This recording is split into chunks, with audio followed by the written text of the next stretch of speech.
Hello guys, आज हम explain करने वाले हैं मैजिक एम्परर चैप्टर 862। अगर आपने पिछला एपिसोड अभी तक नहीं देखा है तो उसका लिंक मैंने डिस्क्रिप्शन और कमेंट सेक्शन में दिया हुआ है, इसलिए पहले उसे ज़रूर चेक कर लीजिए। तो चलिए अब बिना देर किए शुरू करते हैं आज का चैप्टर।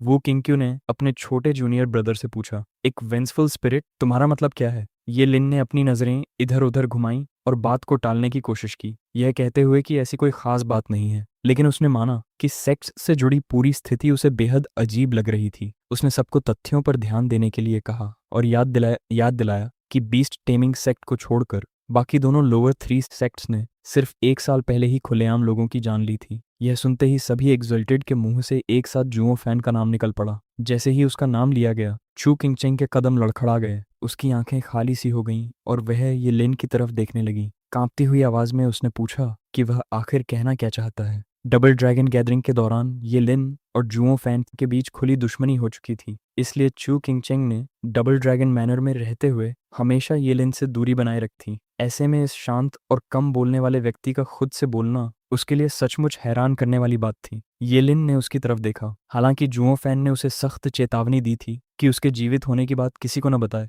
फिर भी ये लिन जानता था कि यह महिला आखिरकार उसके बड़े भाई की पत्नी थी। उसे लगा कि कम से कम अपनी सिस्टर इन लॉ को थोड़ी तसल्ली तो दे ही सकता है। चू किंगचेंग की उम्मीद से भरी आंखों में देखते हुए उसने कहा कि बहुत संभव है कोई जुओ फैन की तरफ से बदला ले रहा हो, या फिर यह काम खुद जुओ फैन की स्पिरिट ने किया हो। उसका मानना था कि एथेरियल स्टेज एक्सपर्ट्स से भरे पूरे सेक्ट का बिना एक भी जीवित व्यक्ति छोड़े खत्म हो जाना बेहद असामान्य बात। यह सुनकर एक्सल्टेड को अचानक सब समझ आने लगा। वे हैरान थे कि उन्होंने पहले इस संभावना के बारे में क्यों नहीं सोचा। Demon skimming sect, mystic heaven sect, heaven trailing sect और यूनिवर्सल राइटियस सेक्ट द्वारा की गई उस क्रूर घटना के बाद यह पूरी तरह तर्कसंगत लग रहा था कि कोई उनसे बदला ले रहा हो। इस थ्योरी का मतलब यह भी था कि बीस्ट टेमिंग सेक्ट को केवल एक छलावे की तरह इस्तेमाल किया गया था ताकि सबका ध्यान असली दिशा से भटक जाए। एक्सल्टेड हेईरान घबरा उठा क्योंकि उसे एहसास हो गया कि इसका मतलब एक और खास सेक्ट अगला निशाना बन सकता है। एक्सल्टेड बाई मेई ने तुरंत उसे शांत किया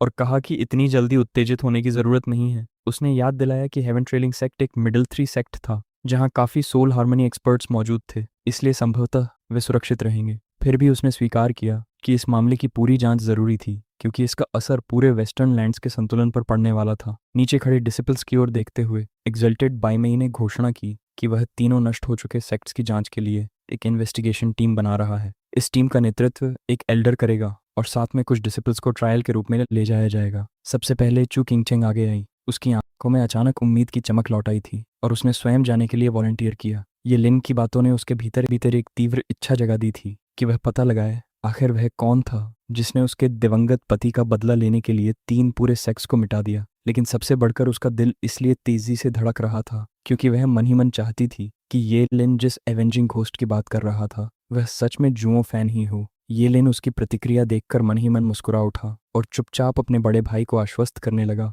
कि तकनीकी रूप से उसने कोई राज उजागर नहीं किया था। इस बीच सूरज की गर्म रोशनी के नीचे एक हल्की हवा पूरी तरह शांत झील की सतह को छू रही थी। गर्म बयार आसपास के फूलों, घास और पेड़ों को सहला रही थी जो नए पत्ते निकालकर मौसम का स्वागत कर रहे थे। लेकिन इस शांत और मनमोहक दृश्य के बीच काले कपड़ों में एक आदमी झील के बिल्कुल बीचों बीच खड़ा था, जिसके चेहरे पर हमेशा की तरह गहरी नाराजगी जमी हुई थी। उसका पत्थर जैसा ठंडा चेहरा उसे नरक से निकले किसी भूत की तरह दिखा रहा था, जबकि उसके शरीर से निकल रही बर्फीली और आसपास की हवा तक को जमा देने वाली थी। हल्की सी गुनगुनाहट के साथ उसने अपनी उंगली हवा में उठाई जिससे उसकी उंगलियों के आसपास की जगह लहराने लगी। होंठों पर हल्की मुस्कान लाते हुए उसने बुदबुदाकर कहा कि आखिरकार उसे हेवन ट्रेलिंग सेक्ट का डिफेंसिव रे मिल गया है। भले ही वह पहले कभी इस जगह पर नहीं आया था, लेकिन अब उसे पूरा यकीन था कि उसने सही स्थान ढूंढ लिया है। अचानक एक तीखी चटखाने वाली आवाज गूंजी और उसकी बाईं आंख के भीतर ब्लैक थंडर फ्लेम भड़क उठी। वह आग तेजी से हवा में फैल गई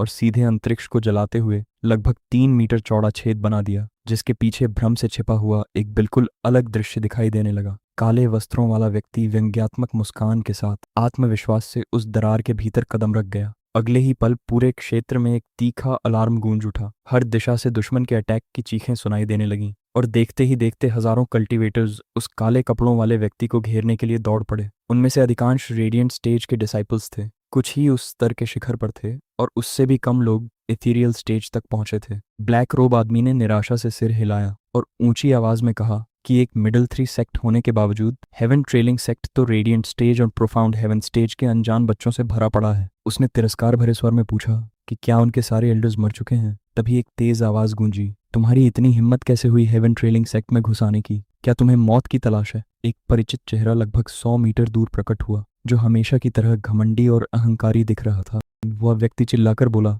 कि अगर घुसपैठिया किसी एथीरियल स्टेज एक्सपर्ट को ढूंढ रहा है तो उसे और कहीं देखने की जरूरत नहीं। फिर उसने उपहास से कहा कि घुसपैठिए जैसा एक मामूली first layer ethereal stage cultivator तो उनके एल्डर्स का समय बर्बाद करने के भी लायक नहीं है। आसपास के डिसिपल्स तुरंत उत्साह से भर उठे। वे नए आए व्यक्ति की चापलूसी करते हुए चिल्लाने लगे कि उनका यंग मास्टर सबसे महान है। कुछ ने दावा किया कि उसकी मात्र उपस्थिति ने ही इंट्रूडर्स को गूंगा बना दिया है, जबकि अन्य उसे पूरे सेक्टे का सबसे बड़ा आदर्श बताने लगे। कई डिसाइपल्स ने डबल ड्रैगन गैदरिंग का जिक्र करते हुए कहा कि यंग मास्टर ने वहां अद्भुत वीरता और साहस का प्रदर्शन किया था। वे खुशी से चिल्लाने लगे कि जब यंग मास्टर मौजूद हो तब बाहरी खतरों से निपटने के लिए एल्डर्स की कोई जरूरत ही नहीं। चारों ओर हो रही प्रशंसा सुनकर यंग मास्टर का चेहरा और भी ज्यादा घमंडी हो गया। इसके जवाब में काले वस्त्रों वाला व्यक्ति एक भारी तिरस्कारपूर्ण हंसी हंसा। यंग मास्टर भड़क उठा और पूछा कि तुम हंस किस बात पर रहे हो? जुओ फैन ने हल्की मुस्कान के साथ जवाब दिया, मैं इस बात पर हंस रहा हूं कि यंग मास्टर कितनी बेशर्मी से सच को तोड़ मरोड़ रहा है। जुओ फैन के होठों पर व्यंग्यपूर्ण मुस्कान और गहरी हो गई। क्या यंग मास्टर ने सच में डबल ड्रैगन गैदरिंग में कोई बहादुरी दिखाई थी, या फिर उसने कोई ऐसा प्रदर्शन किया था जिसे याद रखने लायक कहा जा सके?